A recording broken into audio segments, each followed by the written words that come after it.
আমি যখন বাংলাদেশের সবচেয়ে বড় মাদ্রাসা হাটহাজারী মাদ্রাসার ছাত্র, তখন আমার বাবার জীবনে একটা বিপদ নেমে আসে। তিনি ব্যবসা করতেন, হঠাৎ করে এমনভাবে একটি আঘাত হয়েছেন ব্যবসায়িকভাবে যে একবার নিঃস্ব হয়ে গেছে, বহু টাকা দেনা হয়ে গেছে এবং এতটা ডিপ্রেসড হয়ে গেছেন তিনি কোনো কাজ করতে পারছিলেন না। আমি তখন ছোট মানুষ ছিলাম, অনেক বেশি বুঝতাম যে তা না।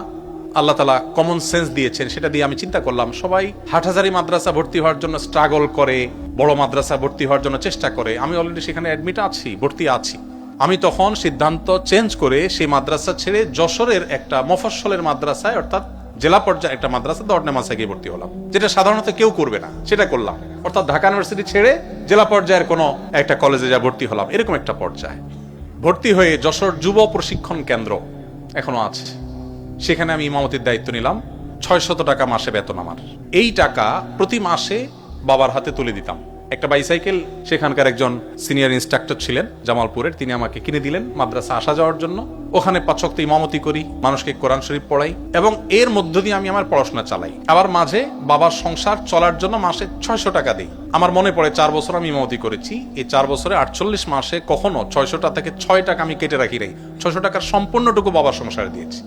এই ৬০০ টাকা পরিপূর্ণ বাবার হাতে তুলে দিয়ে বাবাকে হেল্প করার চেষ্টা করেছি। আমার ৬০০ টাকা তার হয়তো একটু উপকার হলেও হবে, সেই জায়গা থেকে আমি চেষ্টা করেছি। আমি নিজে কখনো শখ করে কোনো কিছুই করি নাই, ৬ টাকাও কখনো রাখিনি। নিজের একান্ত কিছু প্রয়োজন হলে সেটা বাবার কাছে আলাদা চেয়ে নিয়েছি, ভিন্ন বিষয়। এভাবে করে আমি আমার ৪টি বছর কাটিয়েছি এবং কয়েক কিলোমিটার বাইসাইকেল চালিয়ে প্রতিদিন ক্লাস করা, ক্লাস পরবর্তী কোচিং টাইপ যে মাদ্রাসায় তাকরার হয়ে থাকে সেটা করা, সব করতাম। ইমামতি ৫ ওয়াক্ত করা, কোরআন শরীফ পড়ানো, সব একসাথে এট এ টাইম কন্টিনিউ করতাম। আলহামদুলিল্লাহ, এই সকল চাপ নেওয়া সত্ত্বেও সারা দেশে মাদ্রাসা শিক্ষা বোর্ডের অধীনে 10 স্টান, 3rd স্টান, 2nd স্টান এবং 1st, এই সবগুলোর গৌরব এক একটা ক্লাসে আল্লাহ তাআলা আমাকে অর্জন করার তৌফিক দিয়েছেন। আমি গর্ব করছি না, শুকরিয়া আদায় করছি। আপনাদের সাথে শেয়ার করার উদ্দেশ্য হলো, চাইলেই আমরা একটু টিউশনি করে, একটু কষ্ট করে, একটু পরিশ্রম করে আমাদের পরিবারের পাশে আমরা দাঁড়াতে পারি। শুধুমাত্র অহেতুক সময় নষ্ট করে সিরিয়াসনেস যদি আনতে পারি, পড়াশোনা চালানোর পাশাপাশি আমরা চাইলে অনেক কিছু করা সম্ভব।